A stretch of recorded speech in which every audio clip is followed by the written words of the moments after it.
Ya ini semakin terkuak, semakin terbukti bahwa Jokowi ini memang seperti yang disampaikan oleh Rocky Gerung, bajingan tolol. Bagi saya dia itu penjahat. Tidak hanya sekedar penjahat di dalam negeri, tetapi dia penjahat internasional. Jadi penjahat nomor satu, numero uno. Artinya apa? Kalau seorang penjahat itu laporannya kepada para akademisi yang terhormat itu tidak boleh diterima. Dan laporan penjahat kok diterima. Jadi nggak bisa. Oleh karena itu, menurut pendapat saya,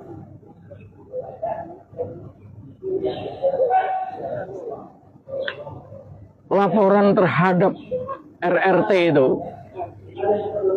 Roy Suryo, Resmond Sianipar, dan Dr. Tifa, itu harusnya tidak boleh diterima.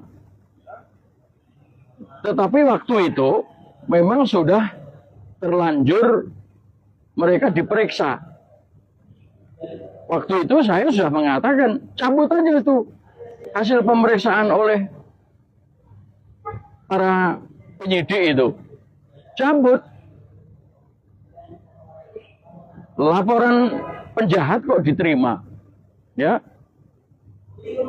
Tapi rupanya prosesnya sudah berlangsung.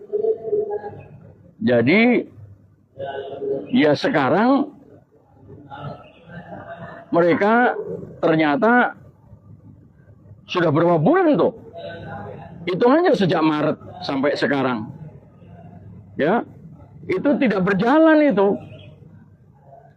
Penyelidikan terhadap teman-teman terhormat akademisi itu. Jadi lebih baik dicabut. Beri SP3 kepada mereka. Ya, surat perintah pembatalan pemeriksaan. Ya. Jangan seperti terjadi pada saya. Saya ditahan sampai hampir 4 bulan di Polda Metro, ya. Lalu dilepas sampai hari ini nggak dapat SP3.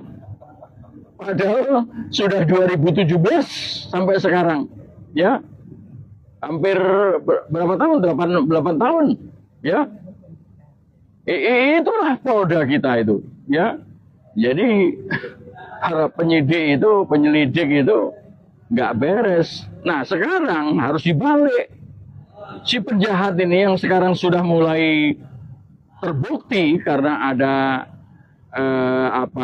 ijazah yang dirilis, ya, ijazah Jokowi yang dirilis oleh KPU yang ternyata sama dengan ijazah yang selama ini dipersoalkan, ya kan? Nah ini menjadi semakin terbuka lah kejahatan daripada Jokowi ini, dan oleh karena itu tidak boleh dihentikan, harus dilanjutkan itu laporan terhadap Jokowi sebagai terduga tersangka. Nah, itu harus dilanjutkan sampai dia itu menjadi tersangka betulan, lalu dibawa ke pengadilan, ya, ke kejaksaan, ke pengadilan, menjadi terdakwa. Nah inilah yang harusnya berlangsung dan harus terjadi. Maka saudara RRT itu, Roy Suryo, Resmond Sianipar, dan Tifa harus terus melanjutkan perjuangannya agar penjahat nomor 1 dunia ini ya dihukum dan paling tidak masuk penjara. Bisa juga karena berbagai macam kejahatannya sejak 2005 loh. Sejak 2005 jadi wali kota Solo itu dia sudah melakukan kejahatan ya sampai 2024. Dan berapa banyak itu kejadian, termasuk putusan-putusan yang dia buat, termasuk perundang-undangan yang dia buat, yang mencelakai baik rakyat, negara maupun bangsa. Ini bisa-bisa penjaranya seumur hidup, ya, bisa juga gantung hukuman mati ya. Ini memang sudah luar biasa, ya. 200 juta lebih rakyat dibikin rusak, dibikin sekarat, ya. Dalam istilah saya, mati tidak, hidup pun tak hendak, ya. Atau hidup tidak, mati pun tak hendak. Ini merupakan satu kejahatan yang luar biasa, yang tidak pernah terjadi di dunia. Seorang presiden lagi, ya.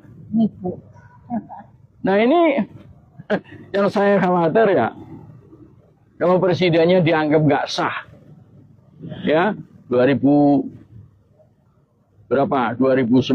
sampai 2024 ya. Yang kemudian menjadi persoalan, bagaimana dengan kepresidenannya Prabowo? Bisa dianggap sah nggak? Udah terbukti curang, lalu didukung oleh Jokowi yang penjahat lagi. Belum lagi Menteri Pertahanannya yang 5 tahun. Ini masih, wah ini luar biasa. Jadi artinya apa? Kejahatan Jokowi ini memang mempunyai dampak yang luar biasa, ya, dalam jangka waktu yang cukup panjang.